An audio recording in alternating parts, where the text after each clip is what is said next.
Different people will have different answers, and when you do ask people, what is their goal in life, you'll get all sorts of answers. And some people might say, well, my goal in life is to get a great job or find a boyfriend or girlfriend. Maybe many of you in this audience want to grow a company.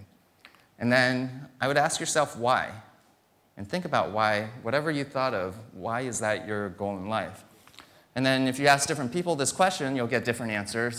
Some people will say, so I can make money or find a soulmate. And just ask why again. And whatever answer you came up with, ask yourself why again. And then people will have different answers. Well, so then I can get married or buy a home or spend more time with the family. And ask yourself why again. And just keep asking why over and over again. And what's interesting is if you ask why enough times, everyone actually comes up with the same answer. And the answer is that you believe that whatever your goal in life is will actually make you happy. Everyone is just trying to be happy, including yourself. So I thought that was pretty interesting, and a couple years ago I started reading books and articles about this new field actually that didn't exist prior to 1998, and it's really about the science of happiness. And the name for the field is positive psychology, because prior to 1998, almost all of psychology was about looking at people that had something wrong with them and trying to figure out how do you make them more normal. But no one ever bothered to look at how do you look at normal people and make them happier.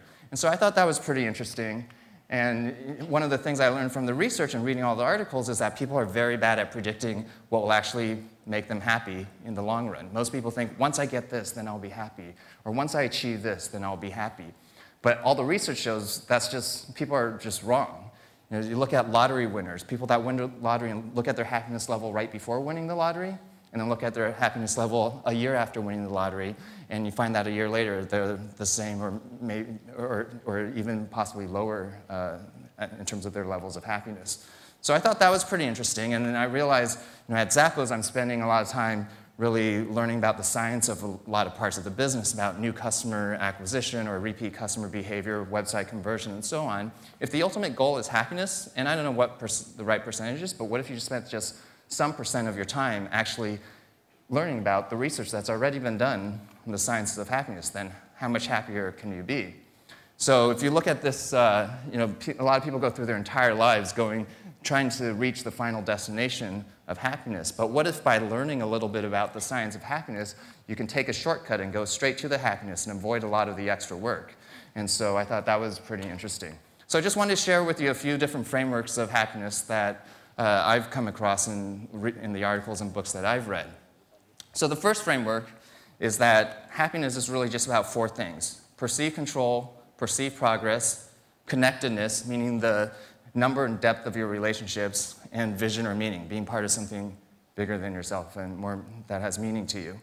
And what's interesting is you can apply this to your own life, but you can also apply this to business, whether it's to employees or customers. And so we do that at Zappos as well. So just to give an example, for perceived progress, in one of our departments, merchandising, we used to hire people at entry level and train them and so on, and then 18 months later, they would get promoted and train them, and then 18 months after that, they would get another promotion. So total time to go through that was 3 years. And then we changed it so that instead of a big promotion every 18 months, we would give them smaller promotions every 6 months. And then by the end of 3 years, they'd be at the exact same point. So even though nothing had changed, because there was that ongoing sense of progress, we found that employees were much happier. Another framework that I want to share with you is called Maslow's hierarchy, and there's actually a great book called Peak, P-E-A-K, by Chip Conley, where he takes Maslow's hierarchy and condenses it into 3 levels and applies it to customers and investors and employees as well. So for example, for employees, the different levels are job, career, and calling. And so our goal at Zappos is to make sure that employees don't think of their work as a job or as a career, but as a calling, as a place they want to be and still want to be at 10 years from now. And the only way that employees will be at a company 10 years later is if they feel they are growing both personally and professionally. So that's why we offer a lot of training and mentorship for all our employees at Zappos. And the third framework is that there's 3 different types of happiness: pleasure, engagement, and meaning. And what the research has shown is that these different types of happiness last for different periods of time. So the first type I like to call the rock star type of happiness, because it's all about always chasing the next high. And the great thing is if you can sustain it, then you'll be happy. But the bad thing about it is it's very hard to sustain unless you happen to be a rock star. And as soon as the source of stimuli that makes you happy goes away, then your happiness level just drops right back down right away to whatever it was before. The second type of happiness is called flow, and it's about those periods of time when you're so passionate about what you're doing that 3 hours pass, but it seems like only 20 minutes have passed. And for different people, it might be different things like painting or running. For professional athletes, they call it, in the US, they call it being in the zone, where peak performance meets peak engagement. And this is what the research has shown. This is the second longest lasting type of happiness. And the third type is being part of something bigger than yourself. And for some people, that might mean volunteering for your favorite charity that you really believe in. And what the research has shown us, this is actually the longest lasting type of happiness out of those three. So what's interesting is most people go through life chasing after the first type of happiness, thinking, okay, once I can sustain that, then I'll worry about the second type of happiness, and then if I ever get around to it, then I'll worry about the third type.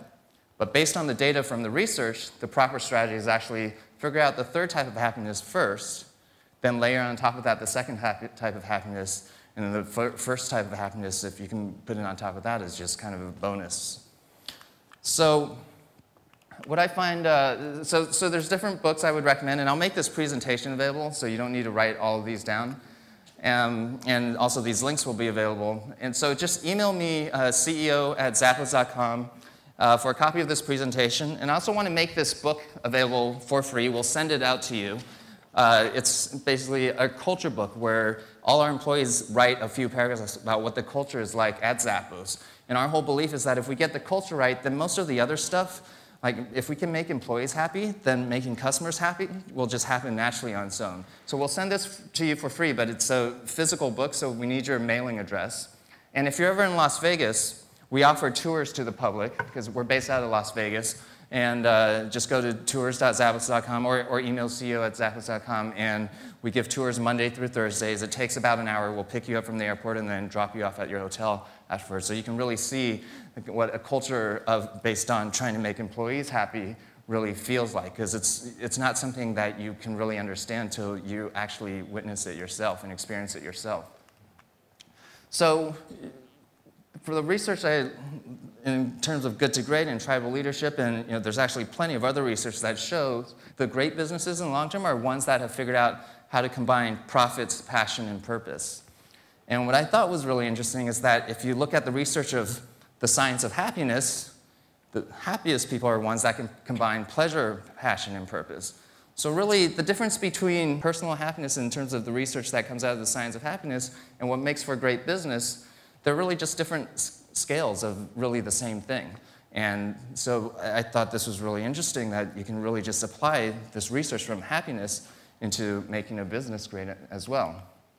So just want you to think about, if the ultimate goal is happiness, what % of time do you want to learn about the science of happiness? And how can that help your business, your brand, and yourself?